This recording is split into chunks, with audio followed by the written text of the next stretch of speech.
Santosh Take from TY Electrical. With great honor and pleasure, I welcome you all to this session of our Institute Alumni Meet. So before moving ahead, let me give you some chronology of this event. So first we will be having a guest introduction. After that, a guest have a small speech. Then we will be having small interview session, and then audience Q&A and faculty interaction, and at last there will be a vote of thanks. So first of all, I would like to say thank you to Honorable Principal Dr. ATPC sir, TPO Head Dr. Anil Acharya sir, and all teams and faculty for their constant support and guidance. So our college has established tradition to stay in touch with their students. Well continuing this tradition, Thinking GCK has organized this alumni meeting in this online platform. Yes, as we all know, yes, day like today is very important for all of us because it provides us opportunity to meeting our alumni, Mr. Mahesh Kinikar sir. Welcome, sir. So Thank you. we all know time does not stop for anyone, and it takes some time out from busy schedule, for your busy schedule, and to be here for that, I would like to say thank you to Mr. Kinikar sir to giving your precious time for all of us. So talking about sir, he has completed his graduation in 1996 in mechanical engineer. At that time he selected L&T by campus, and after that he worked Infosys Technology Limited as a senior consultant. He served as a program manager in a Procter and Gamble in that system application and products in processing program manager for the CSO reinvitation program. Then he worked as a program manager in a Clorox company. In that, he led team to deliver this complex global program on the time, on budget, and also successfully implement and manage the service model. And also, he served as a program manager like Cisco and Infosys also. And right now, he's the administrative director IT at a Stanford Healthcare in United States of America. So these all about qualification of Mr. Mahesh Kinikar sir. So apart from this, success is the product of daily habits, not once in a lifetime transformation. So and these habits will determine your future. So that's why today our guest will give talking about 7 habits that could help or build a successful career. So I request you, sir, to share your talk. Please, sir. Thank you, Arpita, for that big introduction. And hello, everybody. Hello, good morning, namaskar. So, as Arpita mentioned, actually, it is my honor to come back and contribute in whatever way to the alma mater that I have learned so much from. And Karad is my only love, right? I haven't done any post graduation or doctorate or anything after I graduated. So my last known college is the Government College of Engineering, Karad. So it's a special. It has a special place in my heart and will always be. So I thank Dr. Kumar Wat sir, Dr. Acharya sir, Principal sir, and Omkar and team for giving me this opportunity to share my thoughts. And let this be a informal session as such, right? I can share some of my experiences. It's not a lecture, so please don't consider it that way. I am going to tell you some stories from my life and what has happened in last 25 years. So, yeah, I was in Karad from 1992 to 1996. I did my mechanical engineering. I was a hosteler throughout those 4 years. I came from my uh, I was from Nagpur, and Karad was like 25 hours away, right? I don't know if Maharashtra Express is still there, but it was like a 25-hour journey from Nagpur to Karad. So I still remember that journey. I did it for the first time, and it was like I don't know where I am going, how I am going to survive there. Um, but and then of course, unlike today, there were not a lot of communication channels that you can talk to your parents and all that. There were phones, and you have to stand in a line in a STD queue to make calls. Uh, Mobile phones were not commonplace. Internet was just arriving, so it was a different experience altogether. 25 years back. So, and I had come from a very humble background, and throughout 4 years, I was an average student. My only aim for all those 4 years was I need to make sure I'm maintaining my first class and I don't have any backs throughout my 4 years. So that was my target, and that too because the campus uh, selection, the companies that used to come for the campus selection, they had these two conditions. So you have a better chance to get selected in a campus interviews if you have 60% or above in your all 8 semesters, and you don't have any backs throughout. So that was my humble ambition for all those 4 years. As I said, I was a hosteler for all 4 years. I have tasted food in I forgot the name of the mess in in A block, I guess, or C block, sorry. But I have lived in C block, B block, D block for a couple of years, so I never went out of the campus. And one of the one of the experience that I wanted to share was I think when I was talking to Omkar, and hats off to Omkar and team, I think the way they are executing this is very professional, very, very professional. I have seen the way follow-ups are happening, the way the information is being sent and all that. So I can say that I was looking at Omkar and trying to remember what we used to do 25 years back. So I was actually known when I was in my last year. My friends used to call me Junior TPO, Junior Training and Placement Officer. The reason was we wanted to make sure that at the end of final year, we should all have a job in our hand. And at that time, in 1995-96 period, there were companies who used to come to our campus, like I think Telco was one of the big companies, L&T was another one, and I think there were other local companies. Garda Chemicals used to come, Kirloskar Brothers, so on and so forth. But the selection was like 20, 25%, 30% of the students, right? But so what we had done at that time, that experiment that we had done was starting third year, we had actually taken the initiative. We went and found out the local Yellow Pages book and found out all the companies who we can contact.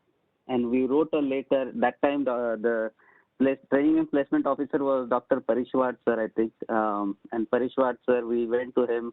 He was very supportive, but he was like, okay, you have to make sure that you are following through. So we did that, and we sent letters to some 70, 80 companies without knowing whether we are going to get any outcome out of that, and what will be the what companies would respond or not respond, whether they are going to even see what we sent to them. But we created a formal letter, went to Parishwar sir, got his 70, 80 signatures. We posted those ourselves.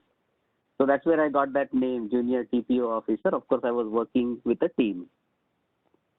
The other thing that I still remember, and I think you all should be doing it as part of your student life, is enjoy this time, because some of the best friendships that I have made was when I was in Karad. I still have all those best friends. We are all connected. In fact, I let them know as well that I'm joining the session, and they are all happy. So it's it's a friendship without any expectations, and it will long last. That I can tell you for sure. Hindi में जो कहावत है ना, स्वस्थ सुंदर टिकाऊ, वैसे वो फ्रेंडशिप है. There are no that in when you are friends, when you have room partner and all that, and then as you grow in the organization, then the expectations start, right? So that's when it is hard to make friendships when you are in a professional life, those kind of pure friendships. So enjoy this time. This is the best period of your life. You won't have the same period again. I know COVID probably took away some of that experience, the campus life experience, but I am hopeful that the campus will reopen. I don't know what the plans are for reopening, but as soon as it reopens, please join back, because this is the best time. The few things that before I go to the 7 habits or lessons that I can share with all of you, there are few things that Karat taught me, right? Did it teach me about internal combustion engine? Did it teach me about theory of machines and strength of materials and applied mechanics? Yes, but I don't remember anything of that. I forgot that as soon as I left Karad, because probably that was not my forte, right? Remembering all those stuff. So it did teach me technical skills that was required for the job, but more than technical skills, the thing that I learned in Karad was people skills. And I think that is something that will be there with you forever. The second thing that it also taught me is connecting with people. And that's a very valuable lesson, whether it was Avishkar that we did, and for Avishkar we used to go out and ask for donations, ask for funding, sponsorship. I remember, I think it was Toyo or some company that we used to go and ask for donations or sponsorship for 2,000 rupees, 5,000 rupees. And even if we get 500 rupees, we were happy. It's like, yeah, it helps, right? So going beyond yourself, connecting with people, being uncomfortable in those situations is something that Karat definitely taught me. I never felt alone. Frankly, I never felt alone after I left Karat, because it helped me connect with people. And then the last and the most important skill that I learned was survival skill. So how to survive in any environment, right? So whether it is survive, not only survive, but how to thrive, how to make best use of what you got. And that's how I have traveled, and here I am. So going to the 7 things that I wanted to share, the 7 habits or lessons, right? As I said, I'm going to share the stories.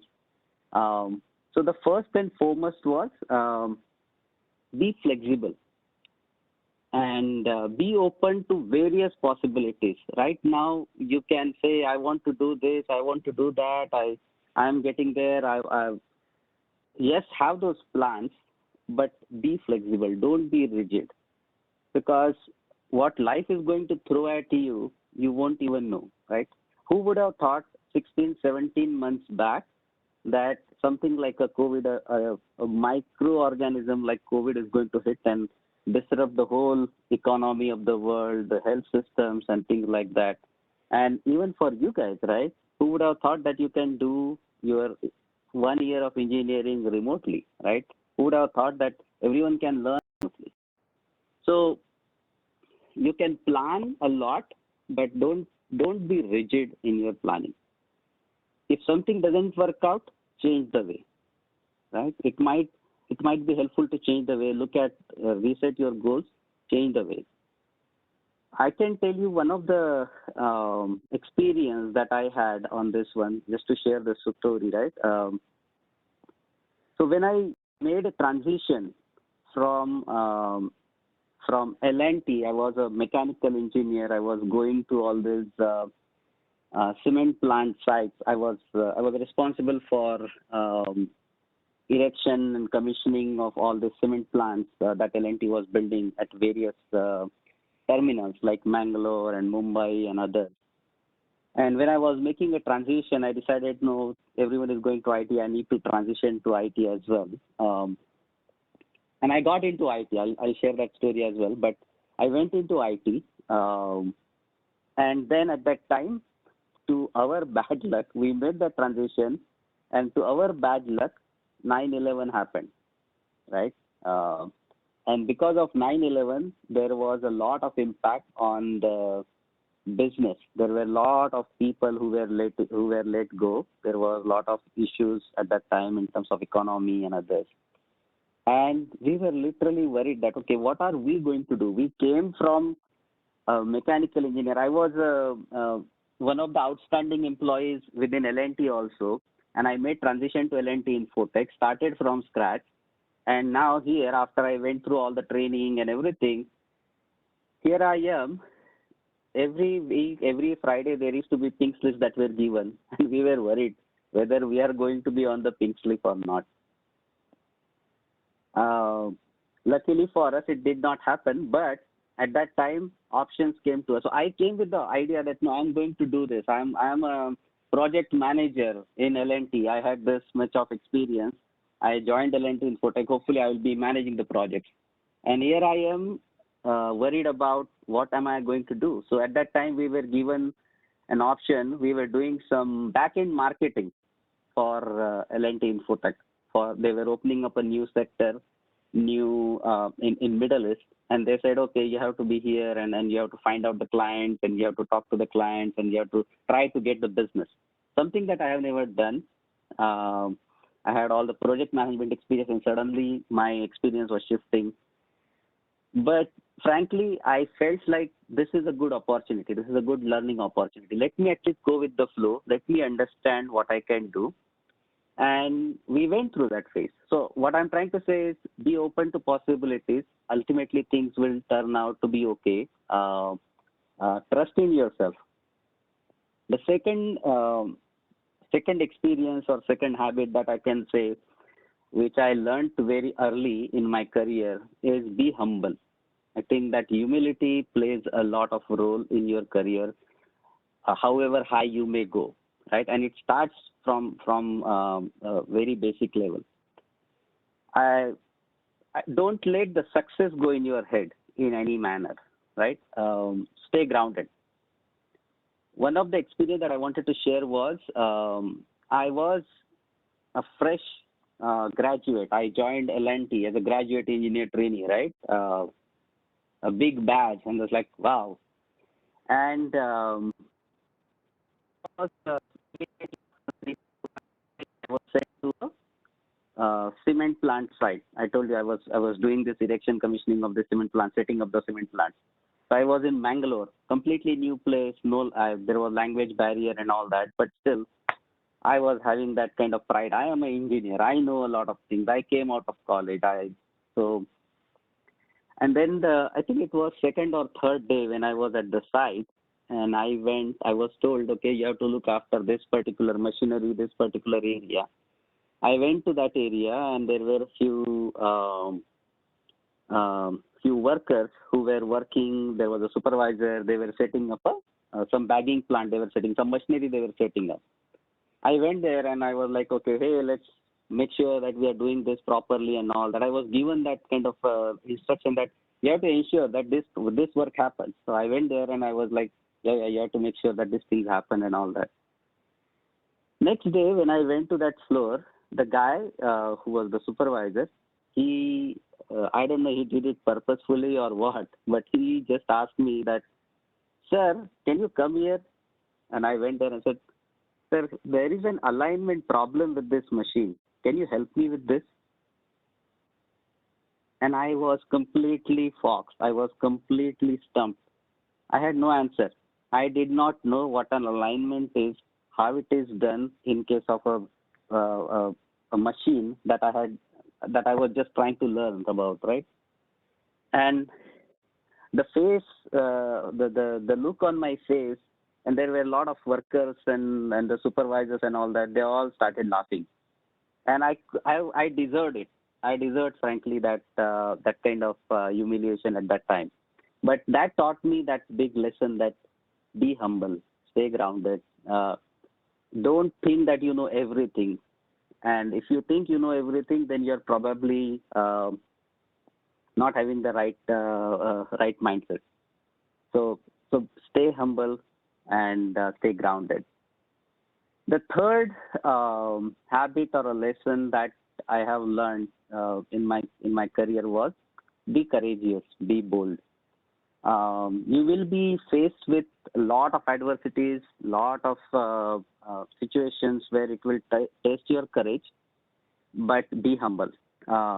Because when they say, right, when you're pushed to the back, your spine grows. Um, and frankly, it was not easy. Just to give an example, right? It wasn't easy for me to do the transition from engineering to technology. As I said, I was very, very interested because a lot of my friends were making that transition, and I was here trying to get the cement plant up and running and trying to go from one place to another. I was going from site to site every 8 months, 1 year, and I was like getting frustrated. Okay, what do I do? How do I do it? Um, and there were at least, luckily for me, there was an opportunity that L&T came up. That hey, if you want to make transition to technology, if you want to go to L&T Infotech, we are looking for people from L&T who might have good experience, this and that. And I said, great, this is my opportunity. I applied. I went through all the rounds of interviews and all that, and I was rejected at the CEO level. There were last interviews. The last set of interviews was being done by the CEO and then some of the other executives. I was rejected, and for me it was a shock because I thought I am a very high performing guy in L&T and I should be. It is my birthright to get into infotech side, and I was rejected. I thought, what is that I did not do right? So I went back, I learned some technology on my own, again went through the interview process, again I was rejected. So it happened third time when I was able to get in. And at that time I still remember talking to the CEO, and he asked me saying that, what makes you kick? Why are you coming back again and again? And I said, no, I'm going to make sure that I make it.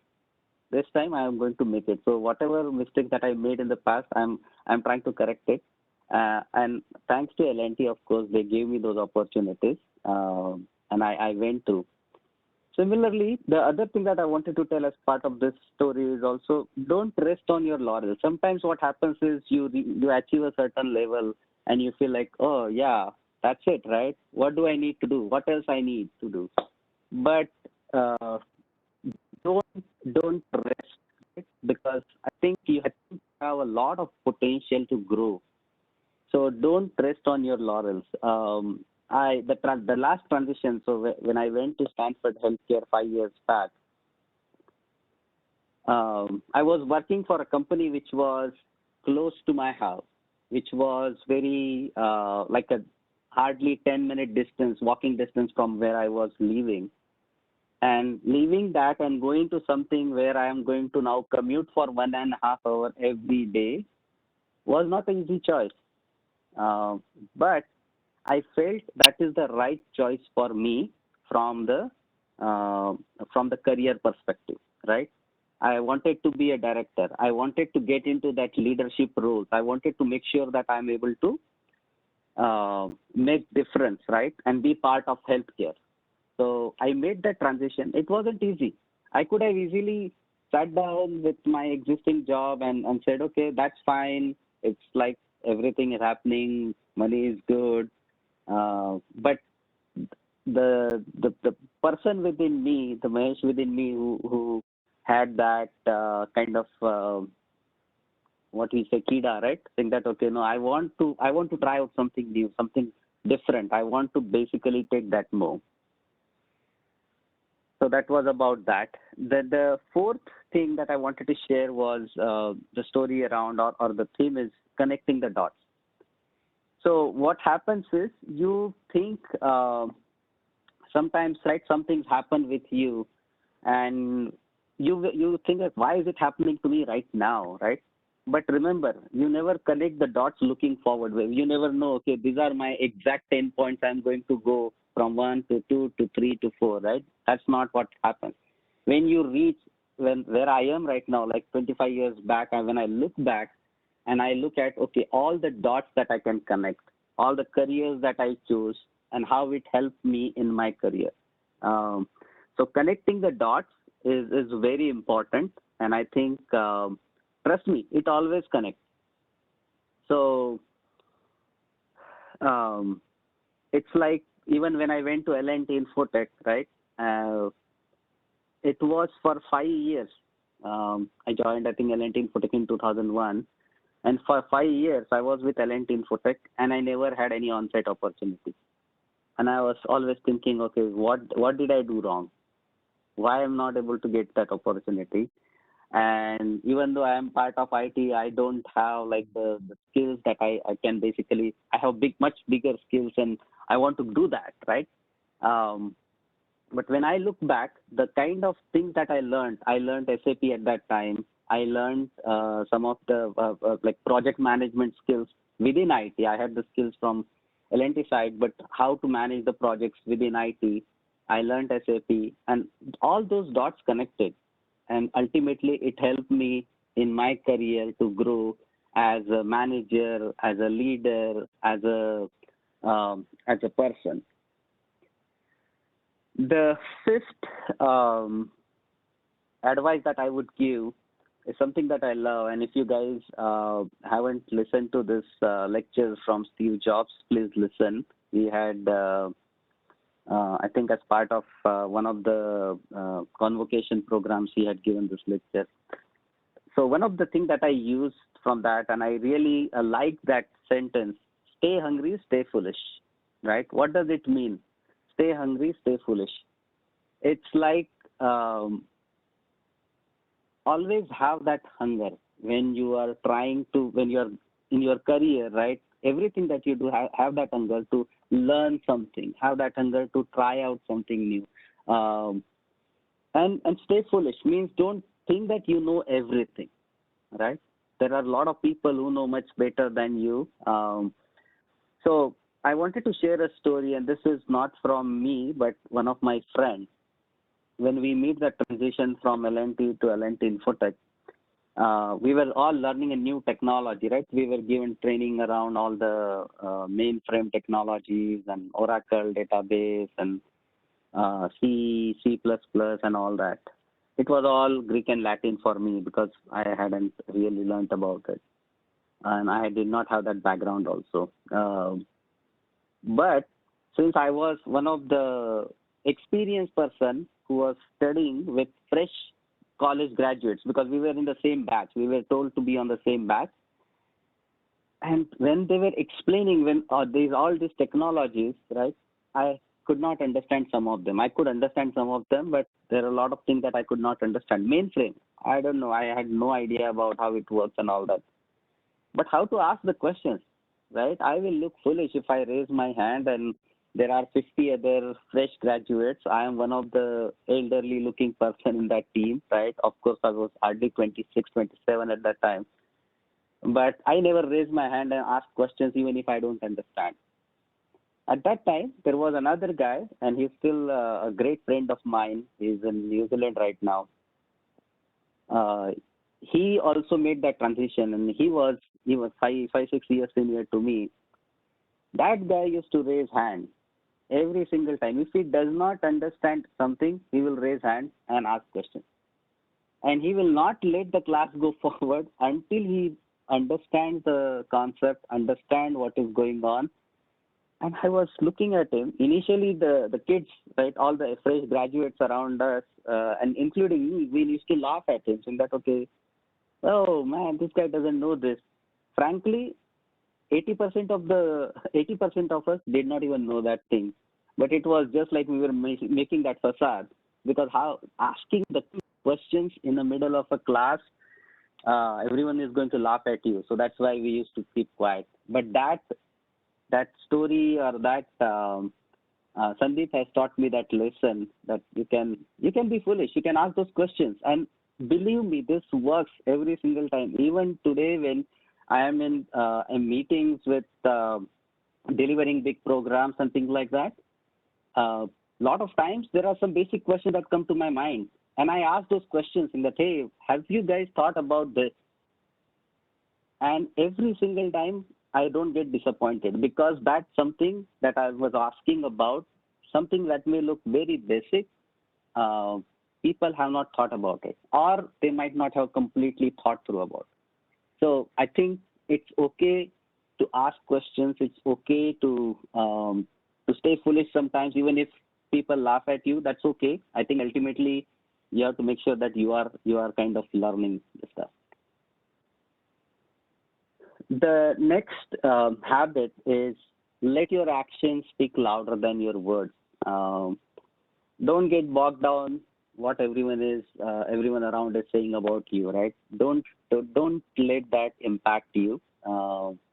Be comfortable with ambiguity. Sometimes things are not very clear, crystal clear. ये ऐसा होने वाला है, वैसा होने वाला है. This is how things are going to happen. It's okay. Be comfortable with that ambiguity around you, and you will find your way. I wanted to share a story around this. As I said, I'm going to share the story so that I don't make it boring, right? Just some empty words there.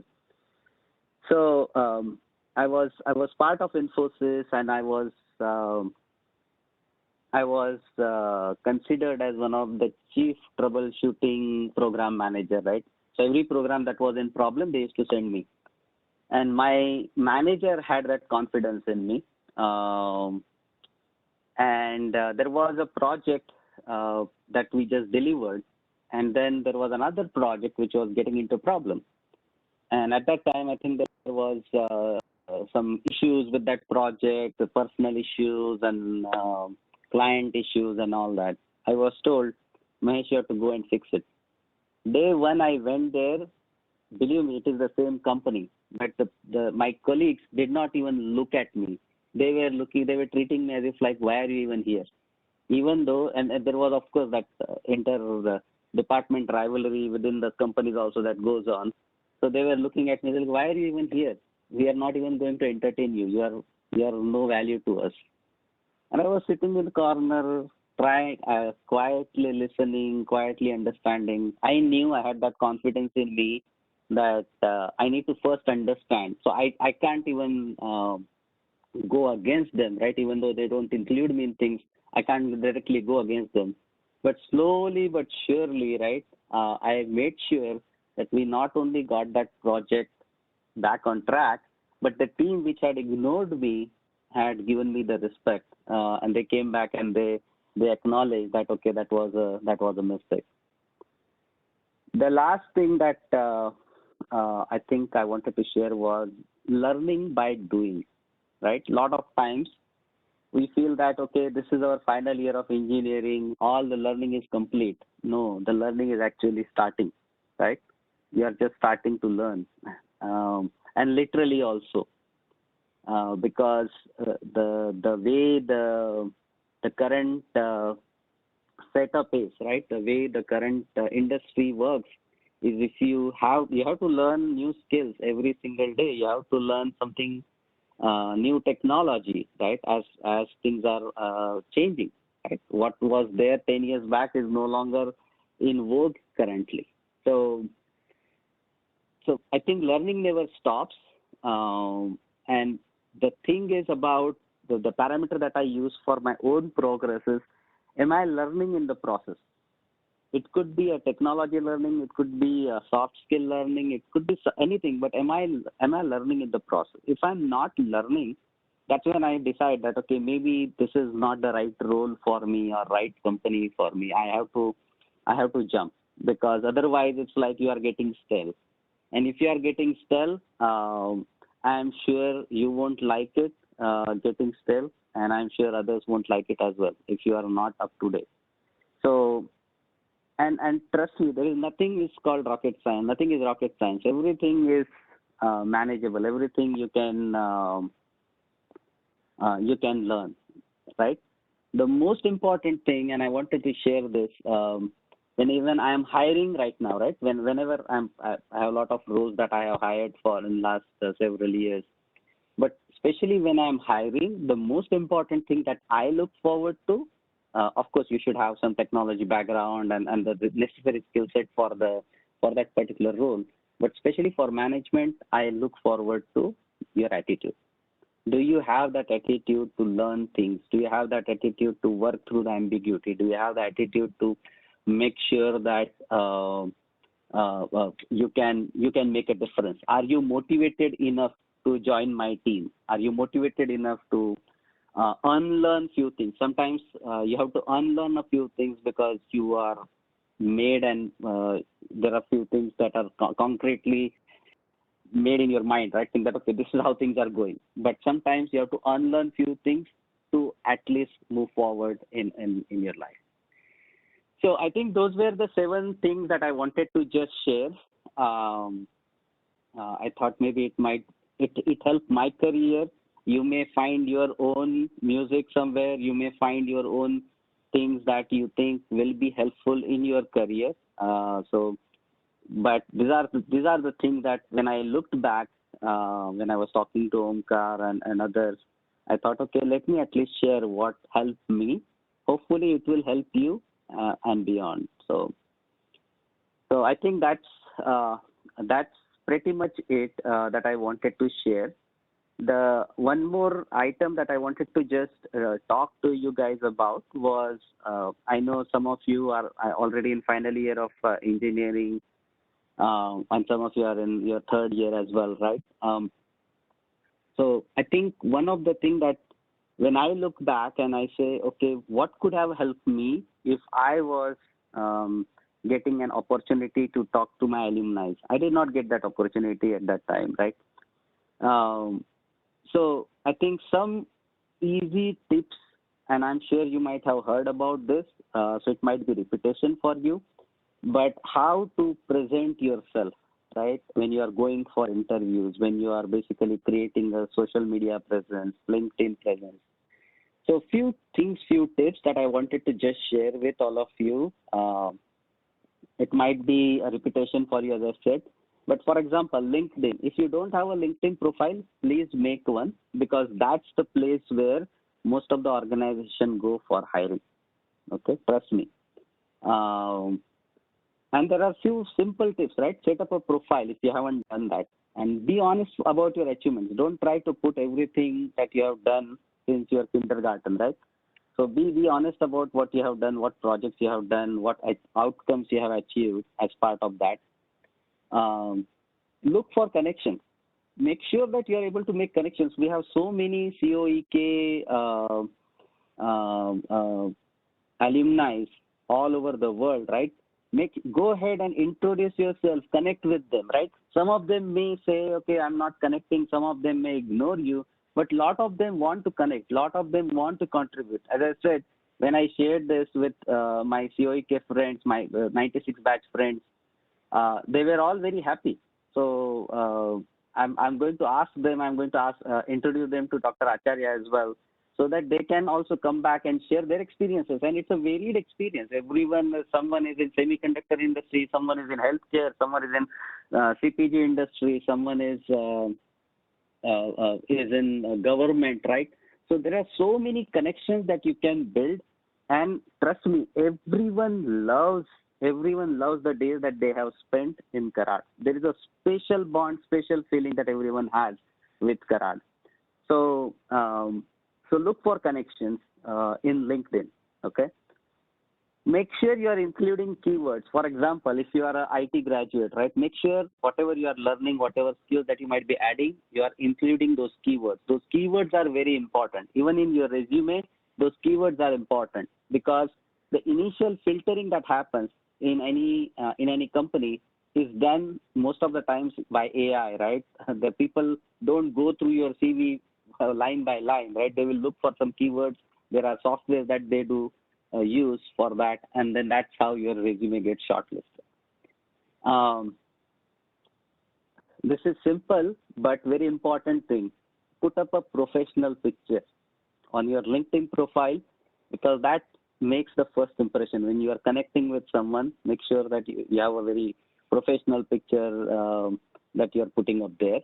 Take a picture for that specially, right? Don't use a picture from your phone. Try to take a professional picture. Ask for recommendations from your from your teachers, from your professors, from the people that you worked with as part of your different projects. Ask for recommendations. Those recommendations play a lot of importance in your LinkedIn profile. And then also follow some of the, like, what you love. In LinkedIn, there are so many forums, right? So follow what you love, the companies, the personality, the technology, right? Try to follow and try to make sure that you are keeping abreast with what is going on. Similarly, when you are creating a profile, you are creating a resume, don't create something which is like a 5-page long, right?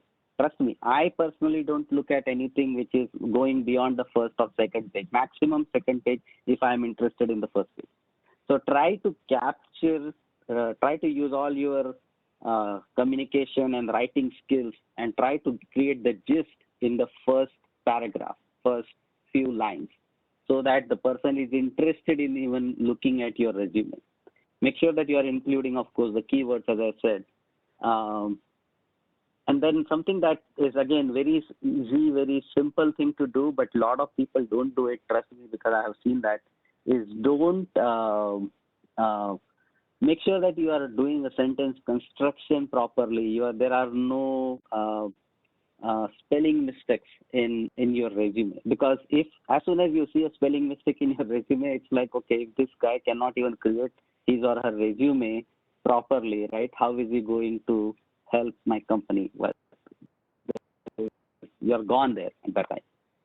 Be truthful, right? Don't try to create something which you are not, right? Don't put experience that you have not got so far. It's okay to be honest and say, I don't have experience, but I want to get it. But because right now, with what happens is, with so many social media and everything, it will be found out. So don't try to create a resume which is not reflecting who you are. And the other two key tips is, you can have as many resumes as possible. You can tailor your resume. Don't be hung up on, okay, I need to put everything in this resume, and this is the one resume that I'm going to send it out, right? Make sure that you are tailoring your resume to the job opening, job requirements. Look at the job requirements and see how you fit in there. So you may have to adjust your resume, your skills, and things that you put on the resume, what you highlight versus what you don't highlight, as per the job requirement. And then lastly, include a cover letter. The cover letter always helps. It is a very good idea to include a cover letter. I think that's all from my side. I think let's have a dialogue now, because I think I have talked a lot. I don't know if half of you are asleep already. I can see 108 participants. Maybe half of you are asleep, but hopefully it will be helpful. And let's see. Yes, sir, definitely. Thank you so much for sharing your valuable experience to all of us. Yes, as you told, these 7 habits, like be flexible, be humble, stay grounded, and most stay hungry, stay foolish. Definitely, these tendencies will help us and this for our successful life. So, next part for our interview session, I request to Amruta and Siddesh to take this interview. Over to you.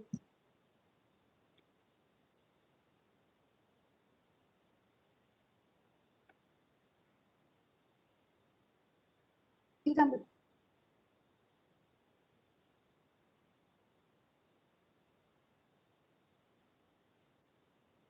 I can't hear you if you are speaking, Siddesh. Siddesh, please unmute. Okay, so am I audible now? Yes.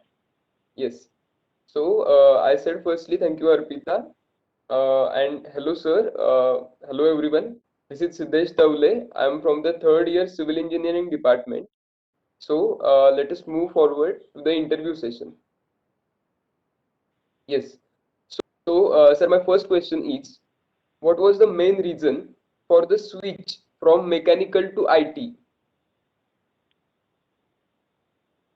As I said, right, it's like 1996, the economy had started to open up. IT companies had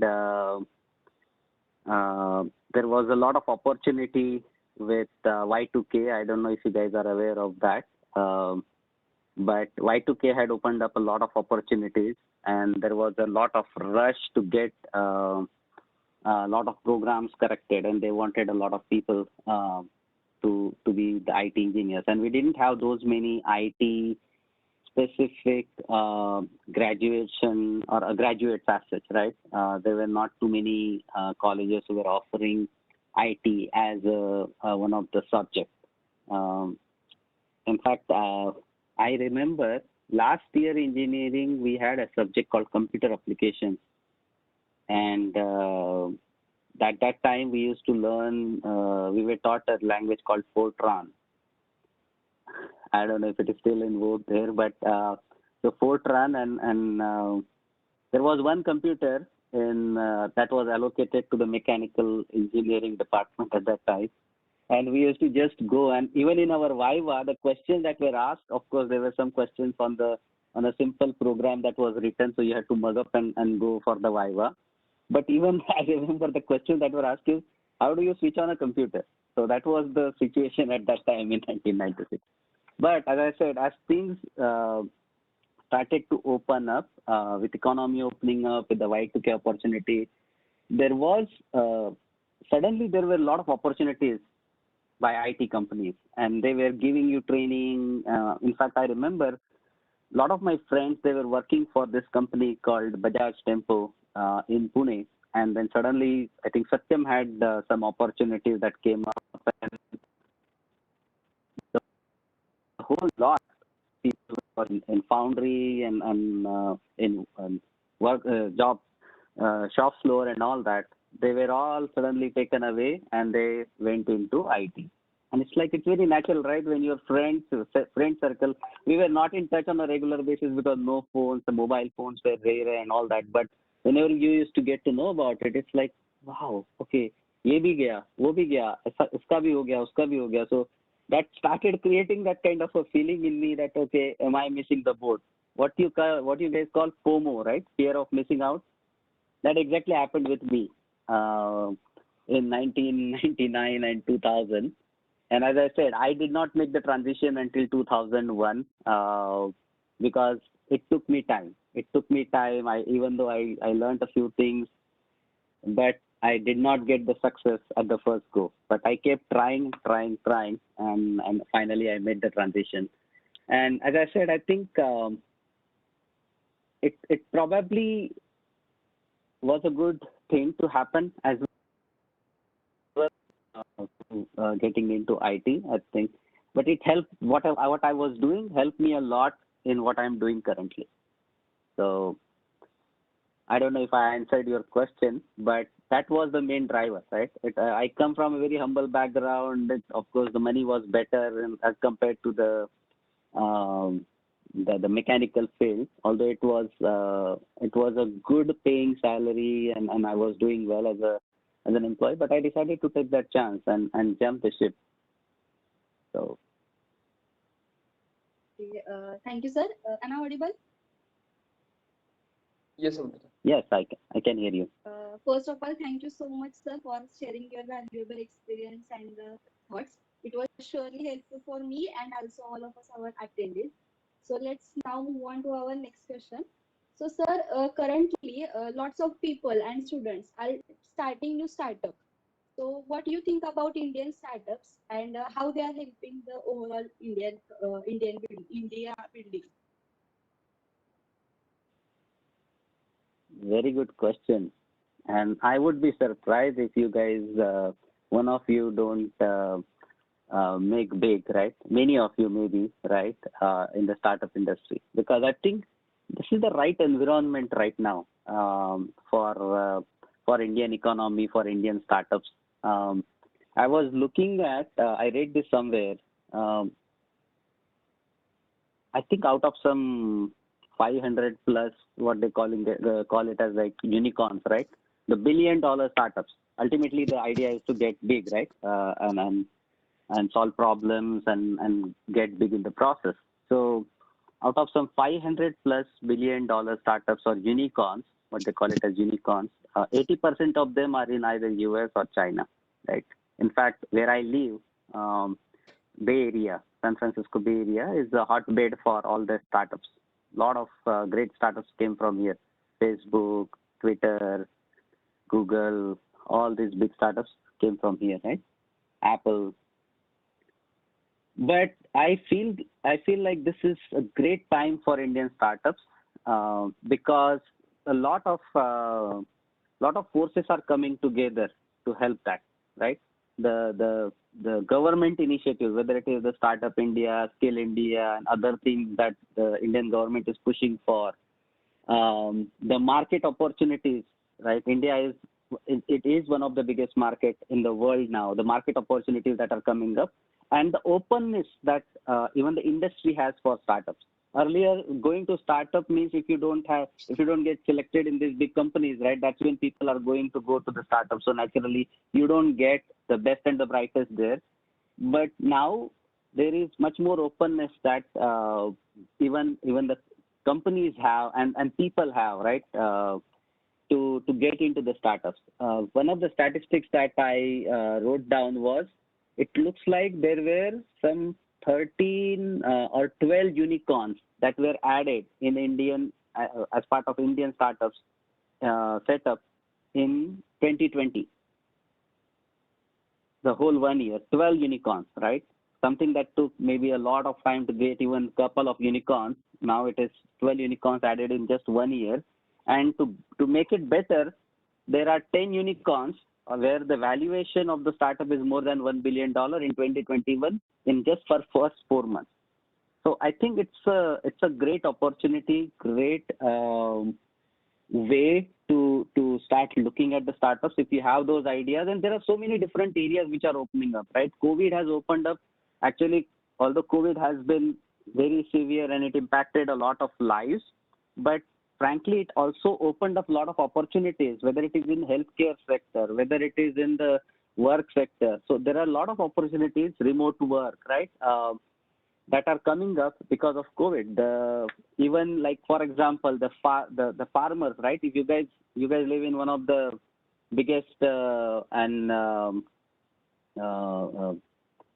farmland areas, right? Karad, I don't know if we still have those sugar factories and in and around our college, right? But that there is such an opportunity. There's so many farmers who are wanting to get big, right, and earn more. So there are so many opportunities, farm to table kind of stuff. Which there are so many startup opportunities that are coming up. So in case you have an opportunity, and I'm sure you all, some of you will definitely have that. Please explore that opportunity for sure.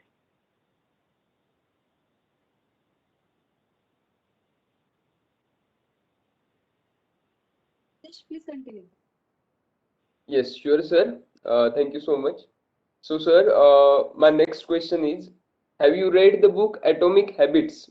And if yes, what do you think about it, and why everyone should read it? So the answer is I have not read the book Atomic Habits, frankly. But I could see what it must be about, right? The word atomic habit, right? What it must be about, right? Small things. What they say, right? छोटे छोटे संस्कारों से बात बड़ी बन जाती है. I don't know if you guys heard this somewhere, but छोटे छोटे संस्कारों से बात बड़ी बन जाती है. So I think that's what we have been learning from our parents, right? उसको पैकेज करके एटॉमिक हैबिट करके नाम दे दिया है, right? And that is one of the best sellers. I saw that. But ultimately, it's about what your parents are also teaching you from starting growing up, right? Okay, be on time and make sure that you do this and make sure that you are not you are honest to yourself and make sure that. So these are small things that ultimately helps you build your career. There is nothing specific or like something that I can say, oh yeah, this is something which helped me, and I think it's. But I will read the book for sure. Now that you guys have mentioned about it, I can definitely read the book and see what is that they are saying differently than what my parents and my teachers and my elders have told me and taught me. Okay, sir. But actually, do you have some suggestion for the books that as a student we all must read? Uh, I frankly don't know. I think, as I said, I'm not a big, I'm not an avid reader. I don't read outside of the current events. I'm big on Twitter. I follow a lot of things, but Twitter doesn't tell you all these things. Twitter is, and frankly, there is a lot of. I'm very surprised that you guys are interested in reading these books, because I thought your generation, especially your generation, is all about those 140 characters, right? तो 140 character में कौन सा book आता है?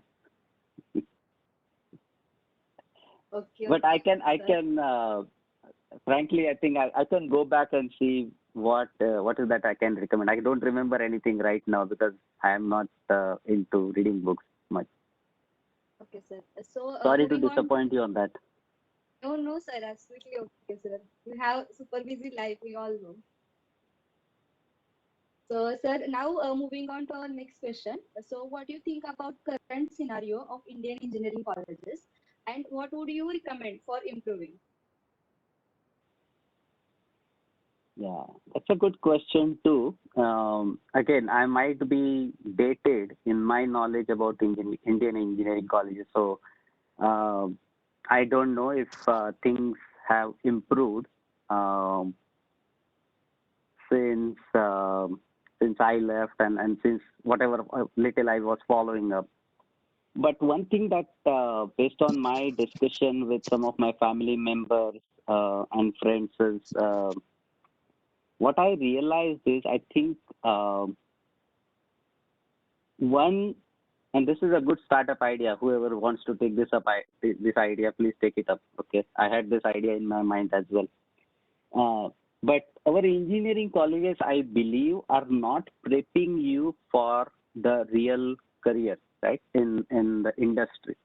That's why if you see, if you go to any of these big companies, Infosys, Cognizant, TCS, right, there is a orientation program. That orientation program, you have already gone through 4 years of engineering and learned all the languages and all that, and you go to this orientation program, and for 3 months you learn something new, right?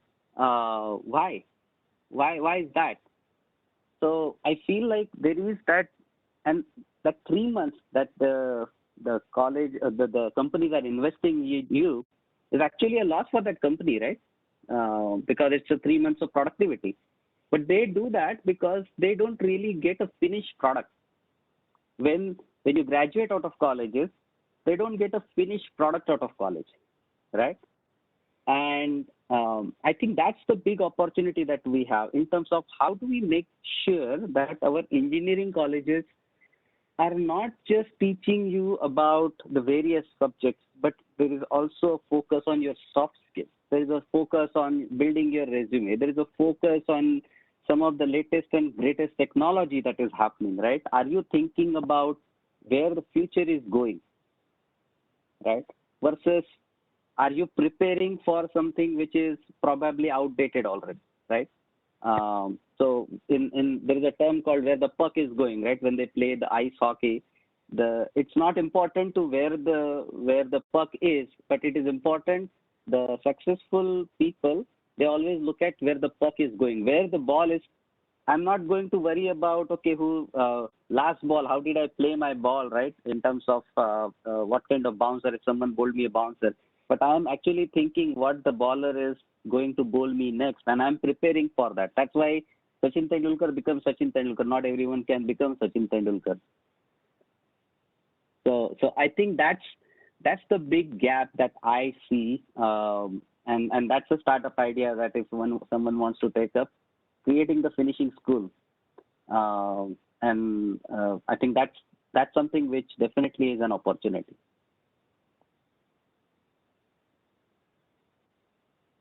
Yes, sir, truly agree, and thank you for your guidance. So, sir, after that, the next question is, what was the most beneficial thing you learn or experience in our Government College of Engineering, Karad? I told you, right? The survival skill. The best thing that I learned at Karad was survival skill, uh, as well as being independent. And the thing that I cherish from my Karad days is my friends that I have made as part of the 4 year journey. So, and it has been a remarkable journey, very, very enjoyable journey. Okay, sir, absolutely. So now to move on to our next question. So, sir, as a student, we all have a fear of failures. So, what advice do you give to overcoming or dealing with those failures? Yeah, so I think it's true, right? We have to be ready for the failure, and there could be many challenges that life will present to you.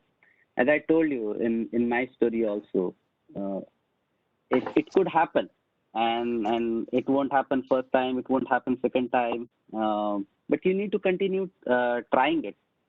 I told you, right? I was called a junior TPO officer when I was in my final year of engineering. And trust me, at that year, there are a lot of companies that came and did a lot of campus selection, but I was not selected until the last but one company. So imagine the stress that I might have gone through, right? I put in a lot of effort with some of my friends, and most of my friends got selected in various companies, and some of them were even having like uh, uh, uh, in terms of some people had some backs and things like that, right? And maybe not even the 60%, but I was still not there, and I was getting frustrated in that. Okay, what do I do now? But ultimately, you have to trust yourself. You have to continue to try harder. And luckily, I was selected in one of the best companies at the end of which came towards the end of the campus selection, and that was one of the best moments in my life. I still remember my friends carrying me on their shoulders from hostel B block to the list or to the lobby where the list is displayed when they put up the list of who all are selected. So I think it has been a great journey. I'm reliving those memories. But going back to, I think, your question, yeah, I think you have to try hard. The dots will connect eventually. In case something is not working out, even if you try harder, leave it at that point of time, because you have to have certain limits also in terms of how much time you want to spend behind some achieving certain goal, right? If you're not able to do that, maybe change your path, and still you're not able to achieve that, maybe leave it at that moment. Maybe it was not, you're not destined to do that, you're destined to do something else. So I think that is the positive approach and positive frame of mind that you have to keep to continue to uh, go forward. And but you have to move forward. You cannot move backward. I think you have to move forward. That's the mantra.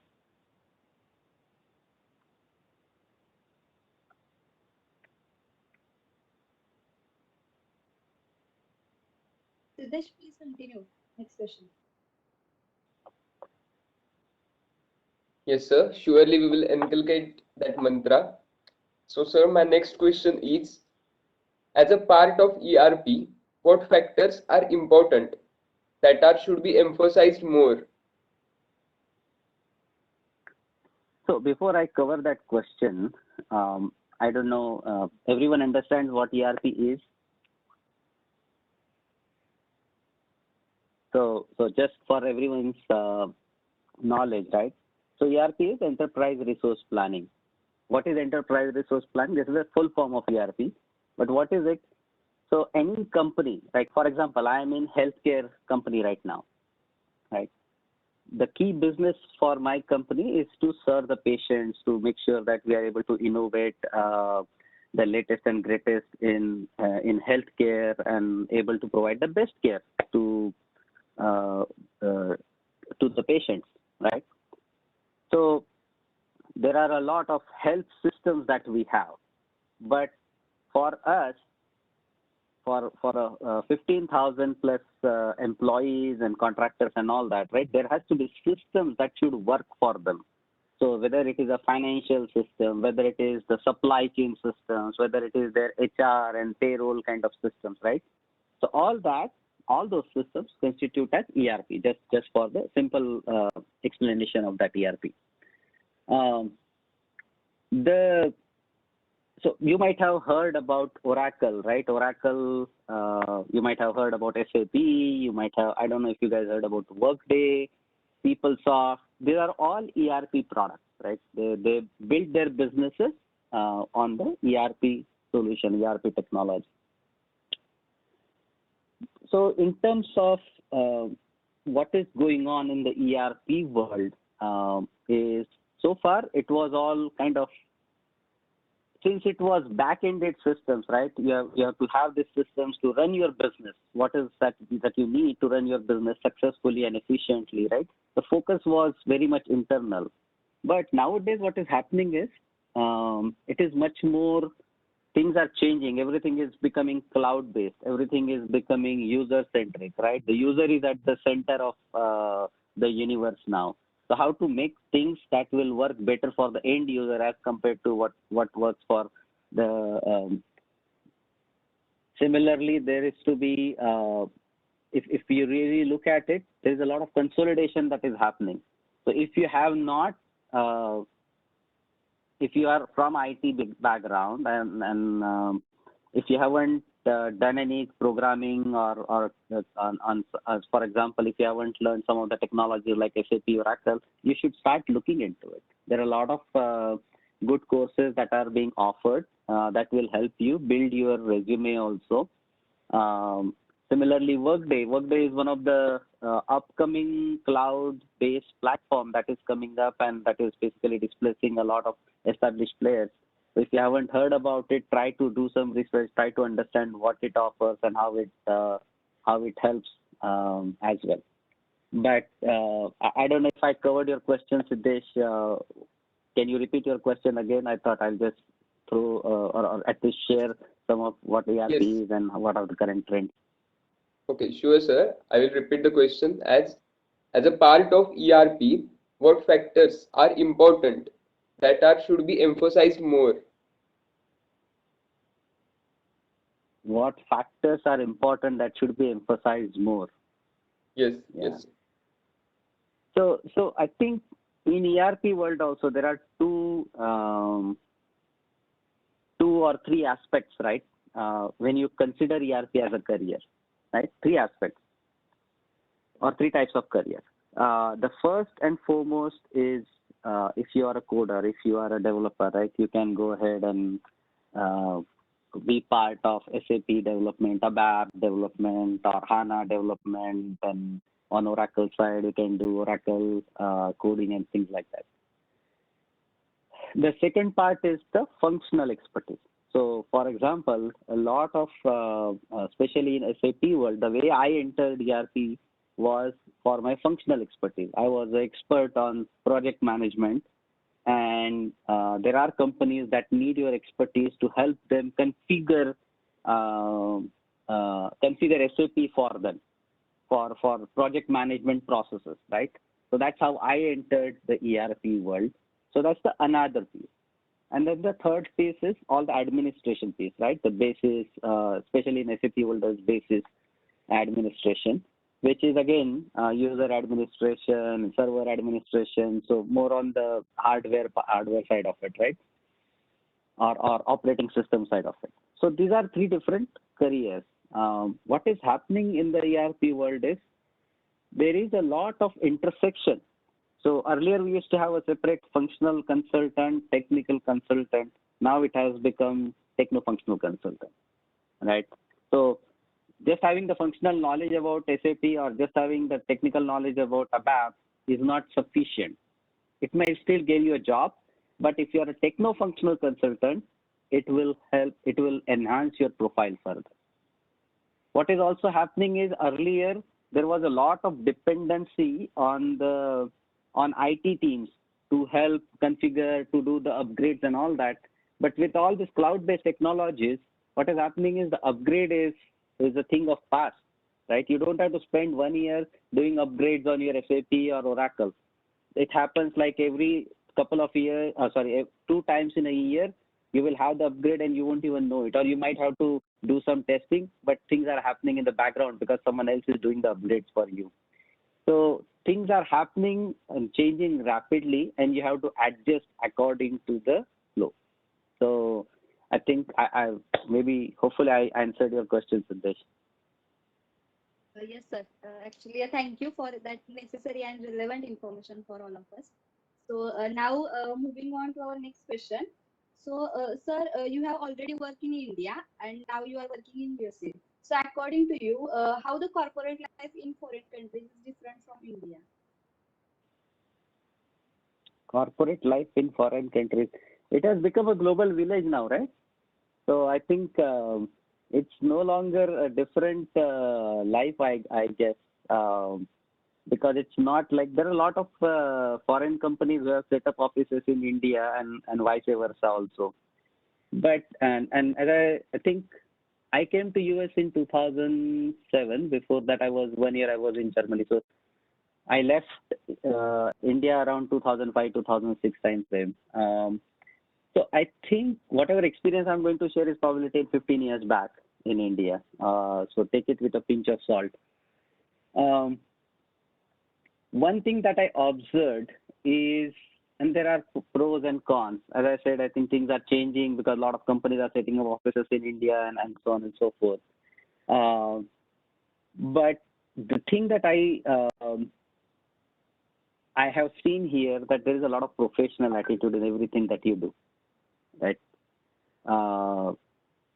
As compared to, and this is not just about IT industry I'm talking about, right? Even so, I come from Nagpur, and whenever I go back to Nagpur, right, it's like you tell someone that okay, hey, this is something needs to be done.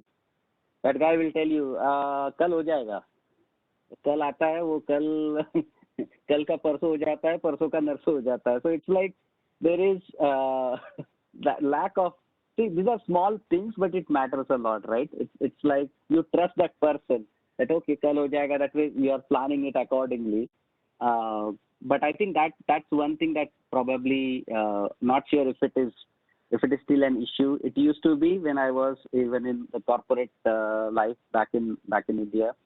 But as I said, I think things are changing. One thing that that I have seen here, and it probably is true in India also, but for me, a lot of companies that I have worked here, you're not just one employee who's sitting behind and delivering the work, right? You are a human being. You are someone who's being respected for who you are, right? And for what your views are. And I'm sure that is happening in India also nowadays. But that's something that I have seen here, and it is respected to a large extent. The other thing that I would say is it also depends on the corporate culture, right? Every company, every corporate has a different culture, and how you are following up on that culture, right? And it also depends on your manager. Sometimes it's also the manager who defines the culture for you, right? So I think I don't see there are a lot of changes with respect to working here versus working back in India. But again, I may be dated there. So if I start working back in India, I would know a little bit more to answer it much more judiciously. Yes, thank you, sir. After that, sir, the next question is, what do you think that core branches like us should do to catch up with the pace of IT sector? That's a good question, Siddesh.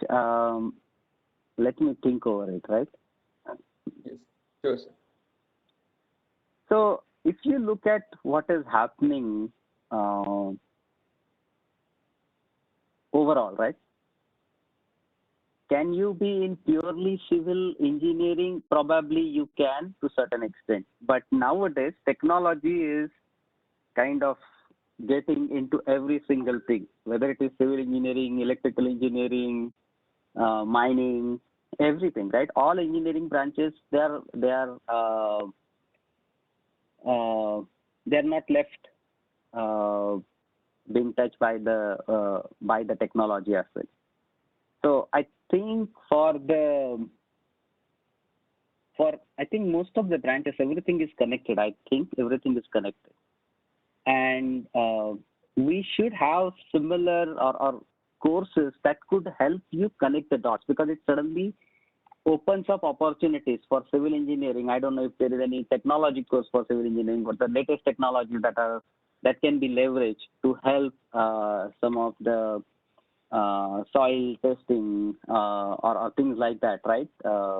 I may be dated in my civil engineering knowledge also, but I think there is a huge opportunity there to make sure that those topics, those relevant topics which are related to your technology and the intersection between the engineering branch and the technology should be taught, so that everything could be taken to the next level, right? I think that's what I could think of at this point of time in terms of how it is all connected, and what is that each branch should be doing. And I'm sure, I think with a lot of emphasis on education and engineering and education policy and all that, I'm sure everyone is the right authorities and principals, sir, and everybody is thinking about how to prepare. I think this goes back to the point that I was mentioning, right? We are not preparing our students for the industry in a way, right? So how do we make sure that we are getting them ready from technology perspective, from soft skills perspective, from what is the industry need as compared to what we are teaching? And I'm sure there are a lot of debate and discussion that is happening around it.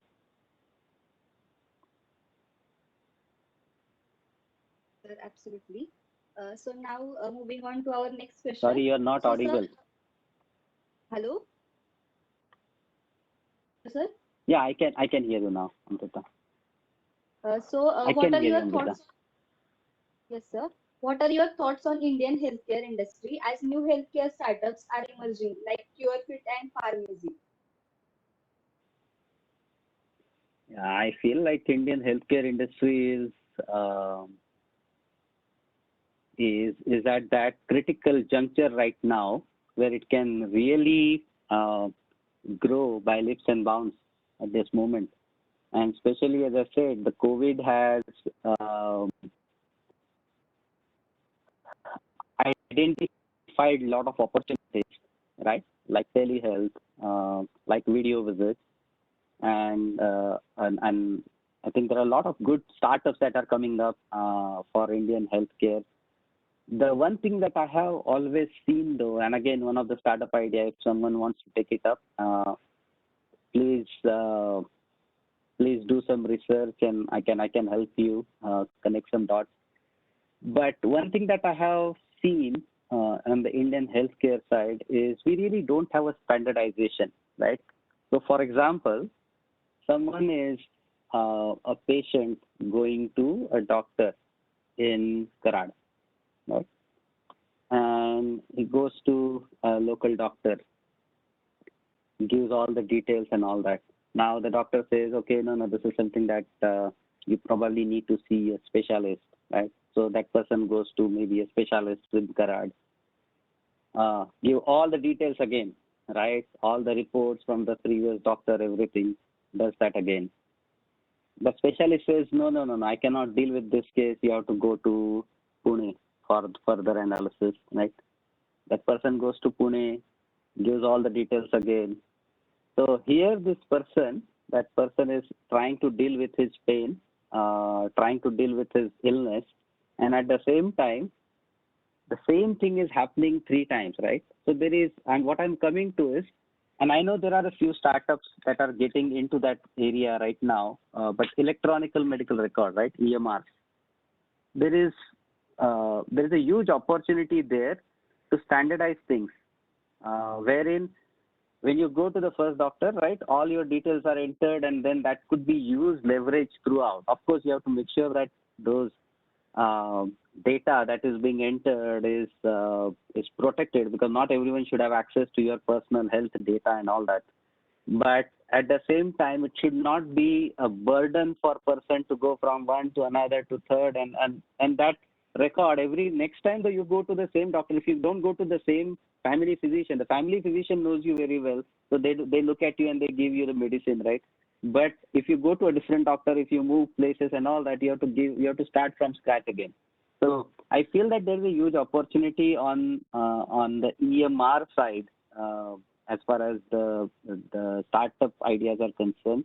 There are few companies which started getting into that area, but still Indian market is so big that definitely I think there is a huge opportunity on the EMR, the data protection, so on and so forth. And I see that there are, like you mentioned, CureFit, right, and something else. So I think those companies are doing really good.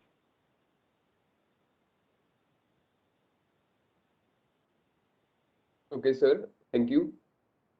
After that, sir, the next question is, what are your views on entrepreneurship?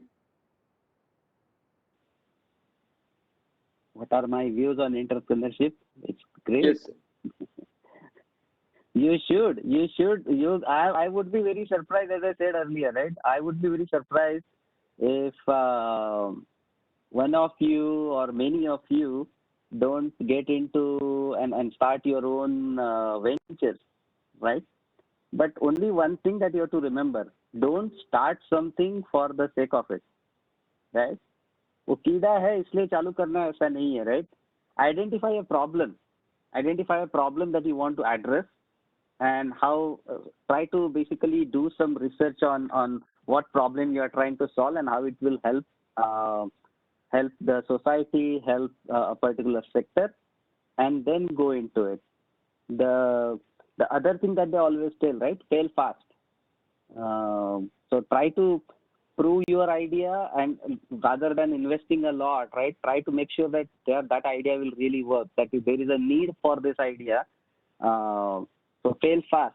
And of course, I have not ran an entrepreneur. I have not been an entrepreneur myself. That's my dream. That's something that I want to get to at some point of time in my life. But I think based on my friends' experience, I can tell you that I think it's important to try out to solve problems that exist, and fail fast. If something doesn't work out, don't get bogged down. I would definitely suggest, if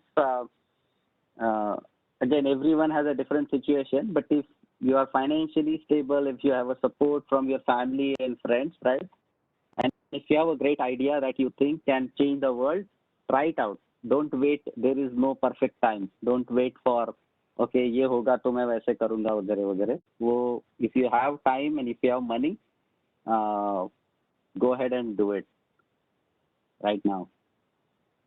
Yeah. So, am I audible, sir? Yes. Yeah. So, thank you, sir. So, now my last question for you is, sir, we know that you have a super busy work life, but at the same time, you also have a family and personal life. So, sir, we would like to know that how do you maintain your work-life balance? I need to ask my wife, how do I do there? How does she score me on my work-life balance, wife and kids? Yeah, so I think it's definitely a challenge here, because see, as you grow, right, as a person, when you grow, of course there are certain expectations from your organization. There are certain expectations as your kids are growing as well, right? And here, especially in US, you are everything for them, right? Especially, I don't have any of my immediate family here, so you are chacha, mama, everything for the kids also, and you are a driver also. You are sab kuch in one person, right? You don't get that kind of domestic help and other things. So so it's a challenge for sure in terms of maintaining that work-life balance. And then the third aspect, as you are growing, right, you want to make sure that you are contributing to the society as well, right? So it's a family, it's a society, and it's the work requirements. As long as whatever you are doing, you are enjoying it, I would say, I think you are okay. As I said, sometimes you have to make some compromises on the work front to help support the family. You take some certain breaks and you go on for some vacation and things like that. And then a lot of times you have to make compromises on your family front to help out on the work side, because suddenly at 11 p.m. in the night you get a call that, oh, work day is down, or this particular system is down and it is impacting all the employees. So what do? We are a hospital, so it's a 24/7 kind of environment, and then you have, in the middle of night, you have to get up and you have to start working. So it's a tough thing, but I think it eventually works out. As long as your priorities are clear, it definitely works out. And I think that's what I would say. Thank you so much, sir. So now, with your permission, we can start the student interaction. Sure. So I request all the attendees to put their questions in the chat box. So, sir, my first question is it is from Yash. So, at present condition, is it high necessity to get master degree to get a good job? At present conditions, is it high necessity to get master's degree to get a good job? So, are you asking, is it necessary to have a master's degree to get a good job? I guess that's the gist of the question, right? Yes, sir. So, I would put it this way, right? It's not about just a master's degree. It's also about where you get it from, right? And what does it do to you? What kind of interest you have, and how does it show that it is going to help you in your career, right? So don't get just for the sake of it, I would say. Make sure that you are clear on what you really want to do for going forward, right? As I said, I'm just a bachelor. I have not done any masters or any other. I did some certificate courses, and that helped me, but those were professional certificate courses. I haven't done any master's degree myself. It didn't stop me from where I have reached and where I want to reach further. One thing that I would suggest, or I would say, though, I think it also helps from if you have a master's degree from a good college, right? And if you have those alumni connections, it will help you eventually in your career. But it is not just for the sake of it that, okay, I have to have a master's degree to get a good job. No, that's not necessary. I think what matters is your attitude and how you present yourself. Absolutely, sir. So please put your questions. So I guess. Okay, sir. I guess students have got all the answers. So now we can move on to our faculty interactions. Siddesh, please continue. Yes, thank you, Amruta. Yes, so sir, now let us begin with our faculty interaction. So I request Dr. Anil Acharya sir and Dr. Kumar Wad sir to express or to share their views.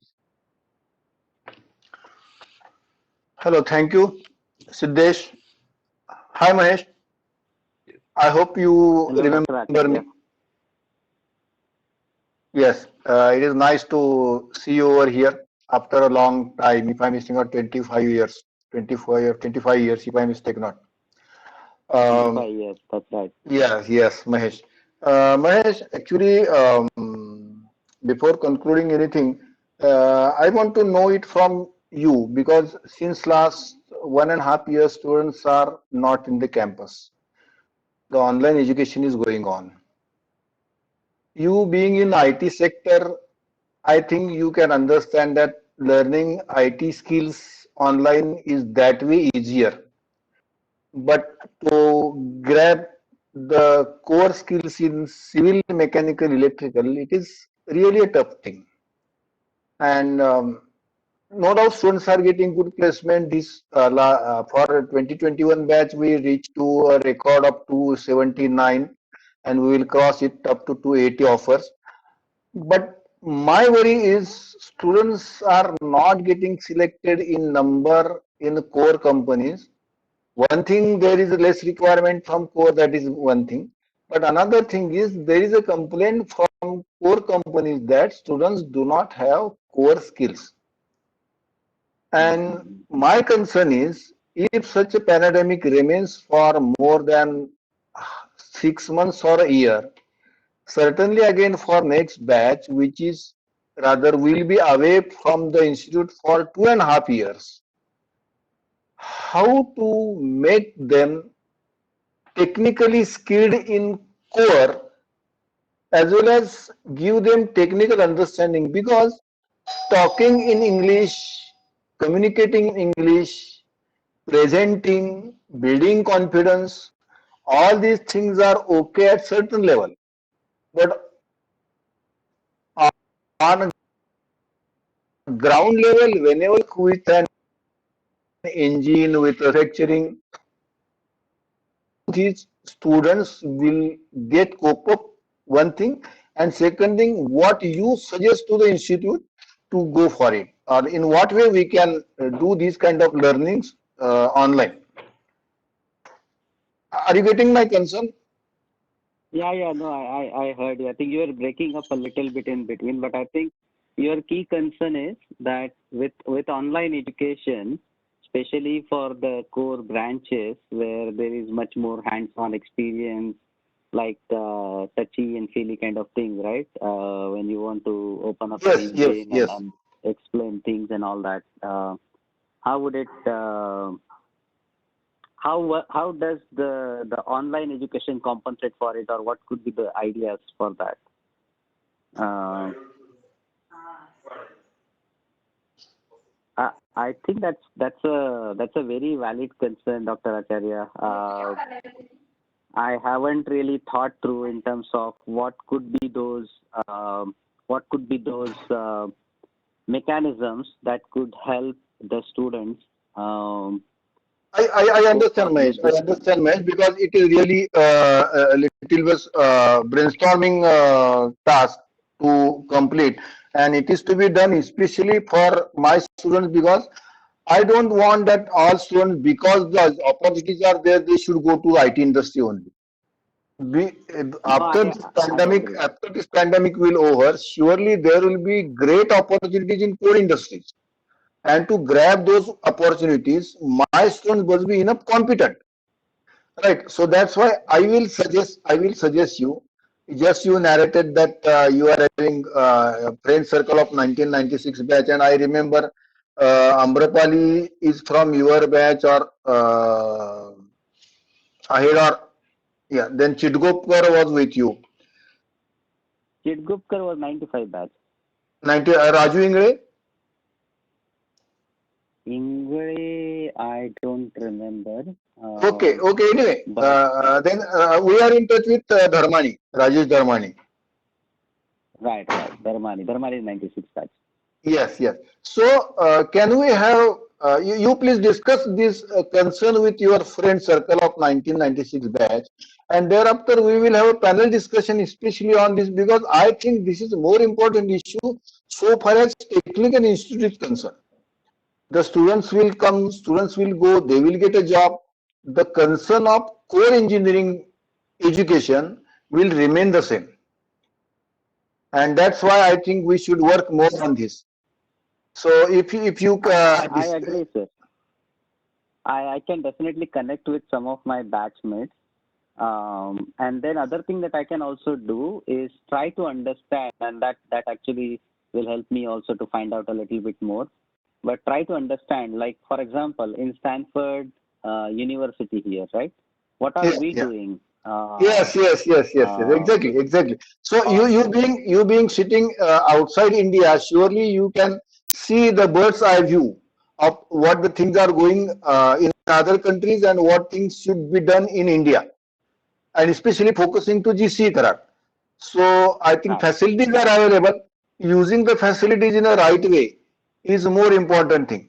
So you please have a discussion with your friends, have a brainstorming with them, and communicate me on what platform we can put these things to my students or even staff members also, because staff members are also required to be involved in this particular interaction.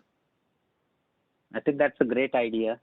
We can have a panel discussion. I can get some of my friends and also find out what other universities are doing. Whether it is University of California, there are so many different UCs here, as well as Stanford University and some other big universities. So I think we can definitely bring some of the best practices from there to help out and see how we can help the students.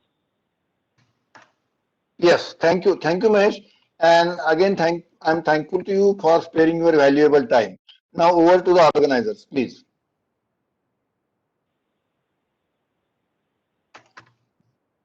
So one thing that I wanted to just mention for all the students, right? Whatever I spoke, I'm happy to connect with you offline on LinkedIn, or I can also share my personal email address as well, right?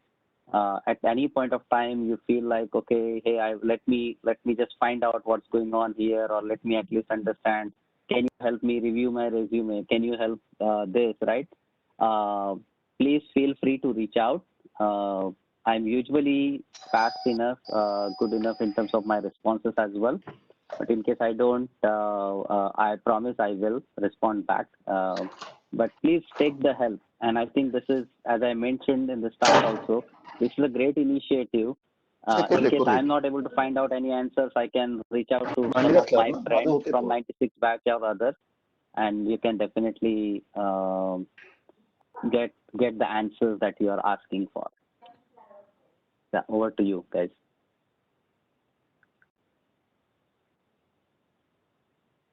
You're speaking on mute, Siddesh. Please unmute yourself.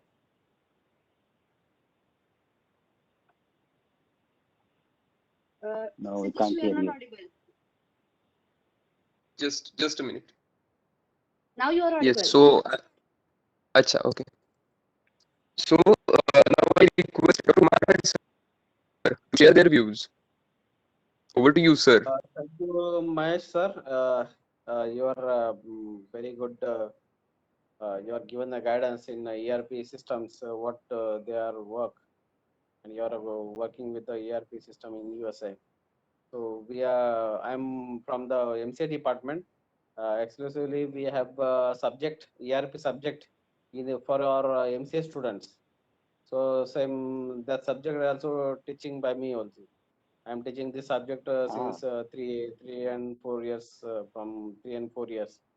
And related to this, I done my PhD in e-governance and information system things. And we are also implemented this ERP system in our college itself.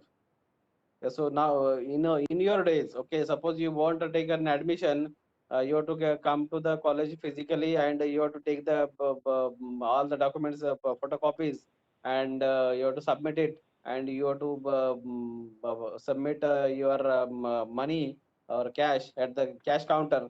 But all these are days are gone. Okay, so nowadays it's all 100% admission process online. So ERP That's system we are nice. implemented in our college. So students can fill up, take an admission from their home only. Okay, and they can upload their documents.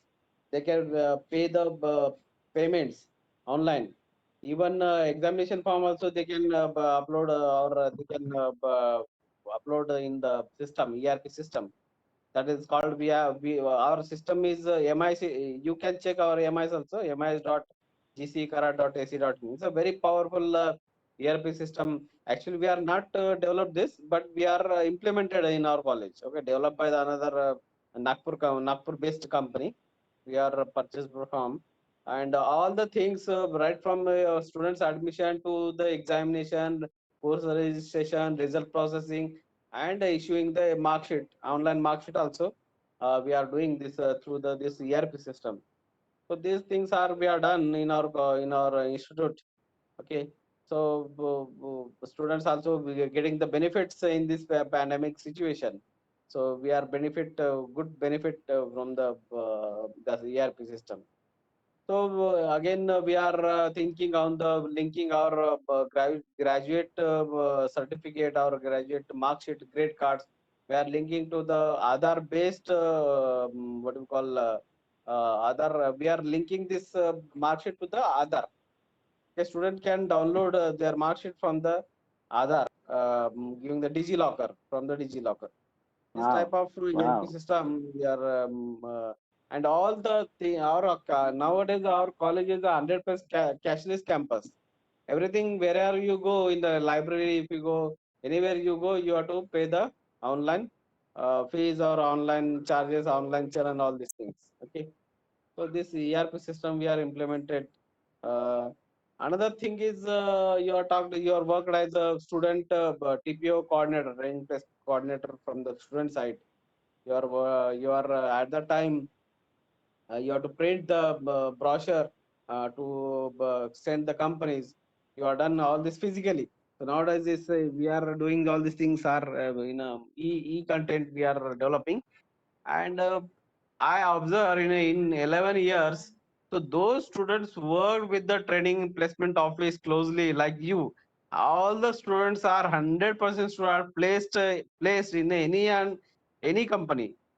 So at that time, म्हणजे जे विद्यार्थी या training placement सोबत काम करतात, training प्लेसमेंटचे काम करतात तुमच्यासारखे, हे आतापर्यंत माझ्या 11 वर्षाच्या आता आचारसंहितेचे 4 दिवस झाले. त्यांनी पण सांगू शकतात की 11 वर्षामध्ये हे ट्रेनिंग प्लेसमेंट कन्सर्न जेवढे ट्रेनिंग प्लेसमेंट कोऑर्डिनेटर विद्यार्थी होते, सगळे कुठल्या कुठल्या कंपनीत लागून गेलेले आहेत. म्हणजे त्यांचा एफर्ट्स हे वेस्ट होतच नाहीये. जसं तुम्ही सांगितलं की बाबा सगळ्यांचं प्लेसमेंट होतंय, माझं होत नाही, मी एवढं धडपड करतोय, मी एवढं हे केलेलं आहे. पण शेवट लास्ट बट वन मध्ये तुमचं पण प्लेसमेंट झाले. असे भरपूर विद्यार्थी आहेत की जे लास्ट कंपनी झालेले आहेत काही विद्यार्थ्यांचे. शेवटी शेवटी बाबा चला बाबा कोणी ना कोणी आपले आचार्य सर असतील किंवा आम्ही असतील, बाबा हे कॅन्डिडेट चांगला धडपडणार आहे, आपण रिकमेंड करू शकतो ह्या विद्यार्थ्याला, बाबा तुम्ही कुठंतरी यांना क्रायटेरिया कमी करा, कुठंतरी काहीतरी ऍडजस्ट करा घ्यायला.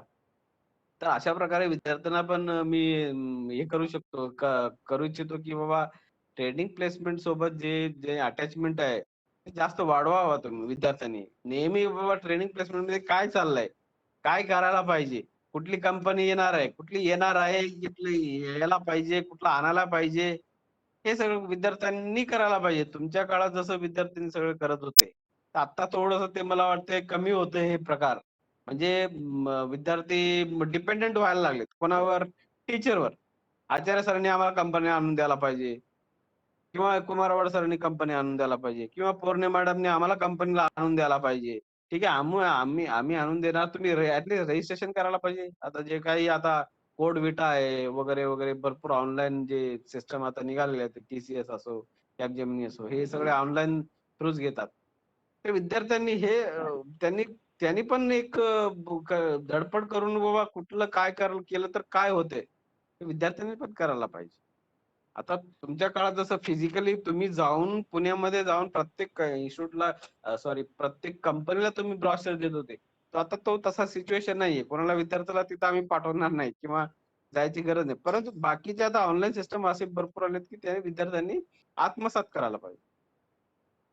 So nice. I agree with you, Kumarwad sir. I Yes. think the important thing is see not only that. I think the other important thing is with all this alumni connect, there are so many of our students who are placed in a lot of good companies. They are on senior roles, right? And they can make a difference. But they probably don't know, right? I think sometimes they are not aware that COEK probably is looking for those companies as well. So they need to reach out to all those alumni as well, so that they can help connect the dots. And they will definitely, like, as I said, right, everyone has that special place for Karad in their heart. And everyone wants to help, everyone wants to make sure that there is a connection, and why not, right? It's a great college. We all came out of that college. But that connection needs to happen. So I think what you guys are doing here with this Alumni Connect is a great thing. You need to take it to the further level now, which is trying to connect with all those senior leaders and managers and VPs and directors from various big companies, and then use it for your campus placements or doing the internships and things like that. I think that's something that will definitely help, and that will definitely bring up the profile of our College of Engineering Karad also.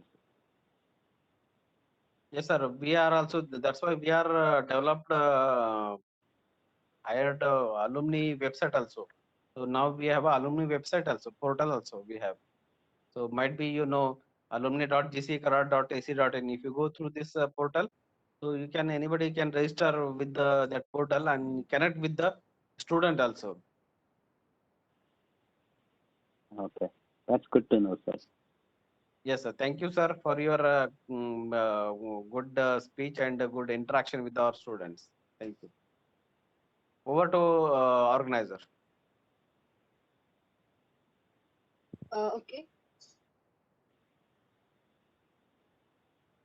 Siddesh, again, you are not audible. Rohit, please continue. Okay, so thank you, Siddesh. Now we have come to the last step of this session, that is the vote of thanks session.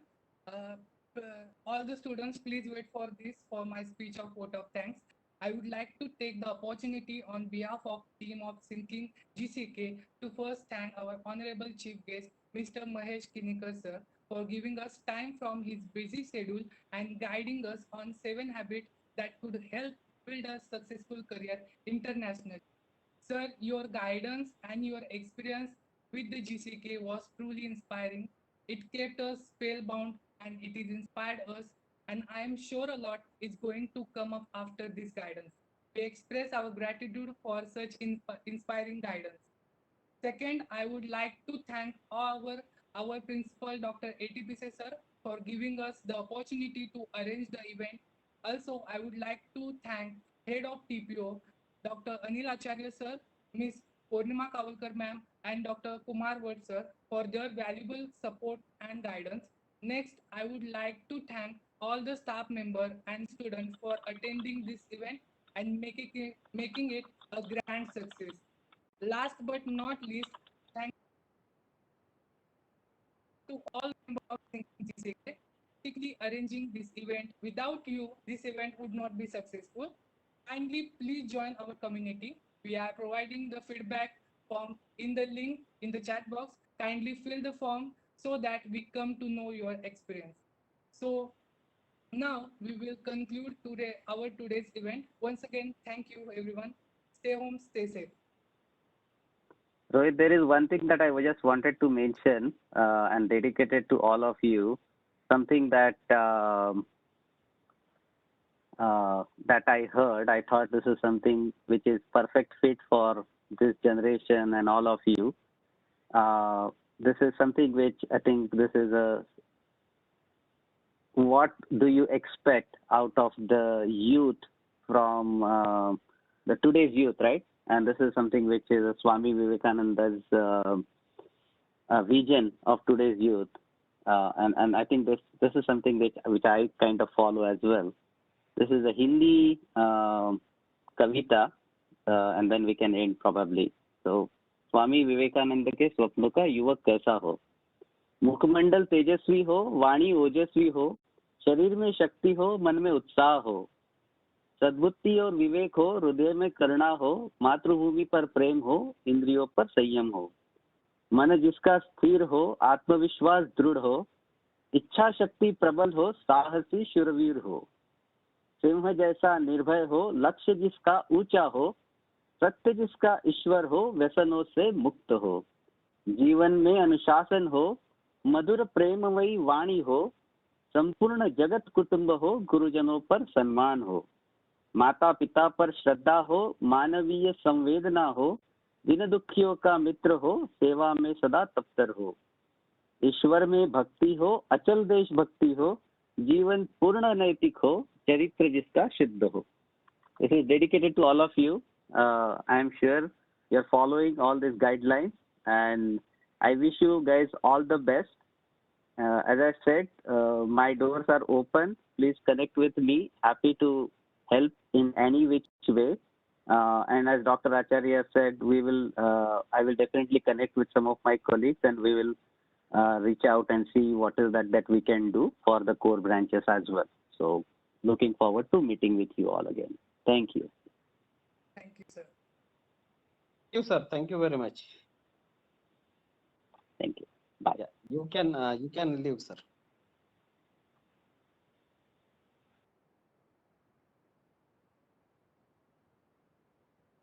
Akash, sorry.